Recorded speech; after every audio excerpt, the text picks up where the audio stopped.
Hello, my friends. This is your seat at the table, and I am Rick. We are looking at the third and final book in the series, the Timothy Zahn's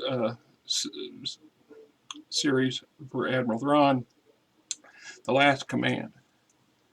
And the final battle has just begun. Right? Let's see. This was published in March of 1994. Also, the first printing. Always nice. I paid $22. $22 for this book in in March of '94. All right, so we got Last Command, Sourcebook, State of the Galaxy, New Republic, updated character updates, Luke Skywalker. So you're basically repeating a lot of these characters' bios and stuff from the previous books. They're just slightly more advanced, but taking into account things and experiences and stuff that have occurred and new things that have popped up. Jedi Twins, Captain Han Solo.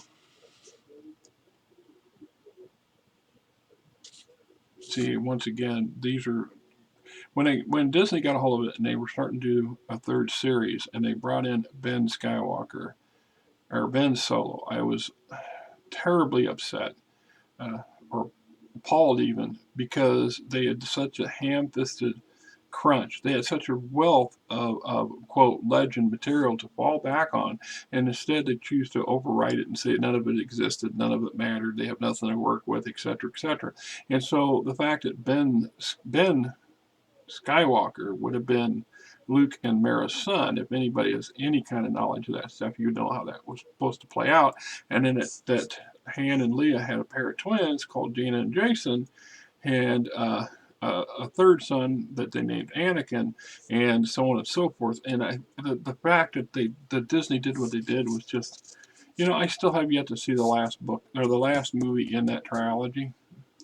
I mean, a diehard Star Wars fanatic my entire life, but I can't bring myself to go see that farce. I just can't. I don't know what else to say. I mean, Han Solo, the movie was pretty good. Rogue One was very good, but that trilogy was a mess, and I don't even begin to know. I had hopes when they first in the first movie, but by the second movie, I was like, oh my, really? What is this mess that you guys put forward? It's horrible. No wonder, and I can only imagine that the third one was just a lot worse than the first two. So I just can't bring myself to disillusion myself any further. Anyway, in-depth information on Chewbacca and his life debt to Han and Han's family. Chewbacca, Lando, R2D2, Mos Espa, Graham, Del Abyss, Winter, an awesome character that doesn't make it in the movies like she ought to be. There's excellent characters.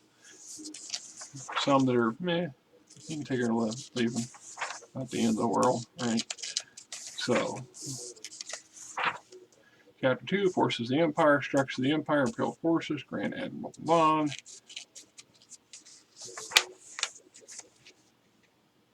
Delta Source.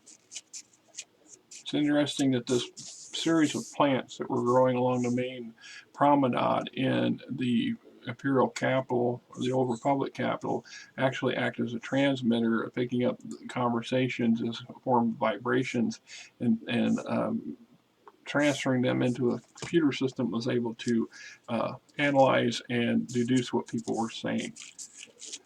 Unknown listening device for the Emperor's benefit. Captain Cohen, George Caboth. We got new characters. I think here it is. Overly great. Chapter 3, Tactics and Battles. Various battles that take place in the book. Siege of Coruscant. A-Wing Sash. Green Formation. Then we get into the Fringe again. Yeah. Chapter 4, The Fringe. Fringe Activity. This here, while the current events have centered largely upon the conflict between the Empire and the New Republic, these two galactic superpowers are not the only forces currently operating in the galaxy. The underground society known as the Fringe has had a profound impact on the continuing war. The French consist mainly of smugglers, criminals, pirates, and others who skirt the Republic and the Empire. Rather than a true organization, the French is a disparate group of individuals who are united solely by their opposition to the Empire and the Republic. Many of the French are simply the scum of the galaxy, dregs who would sell their own parents for a quick credit or two and spend it at the local cantina. Others, however, have simply decided to abstain from galactic politics, preferring to keep their own counsel on where and how to conduct business. Helen Crand is a prominent underworld figure. He surpassed Jabba after Jabba's death. Mara Jade, once again, an awesome character that really is that Disney missed out on making come to life and benefiting from. Various yahoos.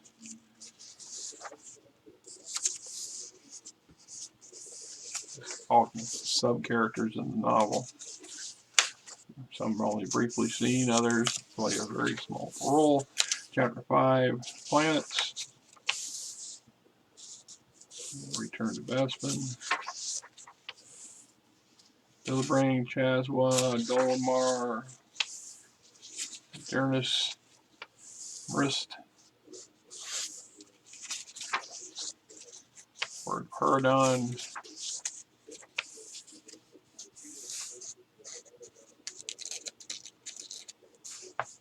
Quat Crest Stack. It's one of those unusual battle sites that occur in virtually every war. The planet has no strategic value save what began as a small skirmish to wipe out an enemy outpost, evolved into a seemingly endless and ever-escalating conflict. The planet is a volcanic nightmare with a bizarre form of radioactive lava spewing forth from hissing crevasse. The planet's surface, huge seas of molten rock cover the planet, distinguished by large mesas of volcanic glass that tower several kilometers high over the seas. Radioactive lava that is constantly sprayed into the planet's air has a severe scrambling effect on all manner of communication. So this place is a literal hellhole, and yet they're wanting to fight a conflict here. That's just crazy. But that's government and militaries for you throughout the ages. History, Expel, Yaga Minor, Major Shipbuilding Weapons Design Center. Chapter 6, Mount Tantiss.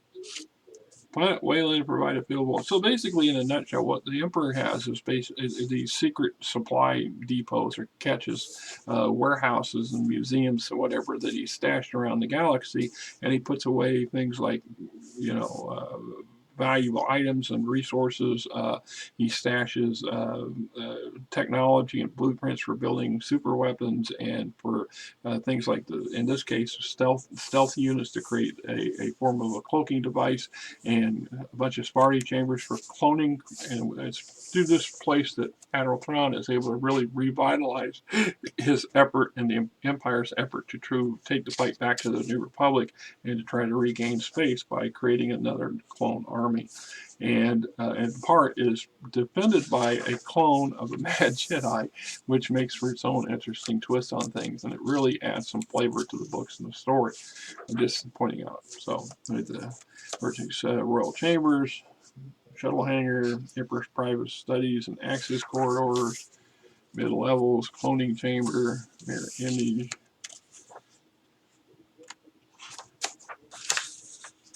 Field report, Sparty cylinders, technology vaults. A series of nearly 30 technology vaults was present in middle levels of Mount Tantiss.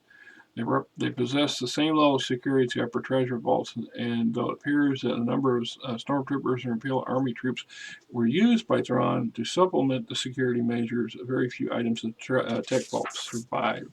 Right? Technical areas, service areas.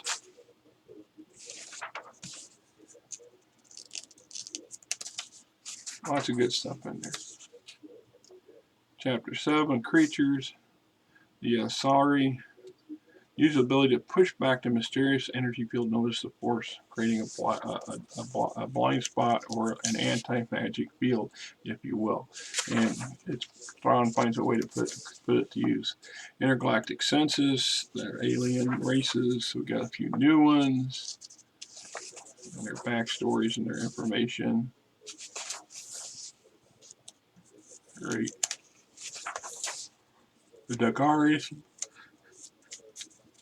Excuse me, chapter died. More detailed information on the killers for the Empire. Or basically Star Wars version of ninjas, assassins.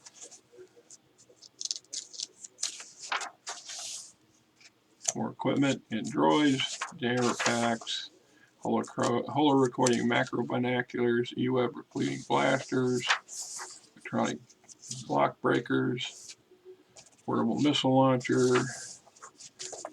I got chapters 11, vehicles, speeder trucks, combat cloud cars. Chapter 12, starships that go on space defense stations, assault shuttles. A handful are new to the canon or legends, but most of these are just repeats of the original old stuff. All right, Luke's freighter converted to carry a shroud system, allowing to carry his X-wing inside. Afterward, the Empire. Afterwards, the New Republic. There you have it. So once again, this is a great series, and there's a lot of useful information in here. A lot of it's covered in other supplements and stuff, so but it's just consolidated and with some new stuff in the best of the Thrawn storyline. So once again, if you can get your hands on these things, they're great reads. A great addition to anybody's shelf for Star Wars collections and things like that. So until next time, this is Rick, and I hope you have a great weekend.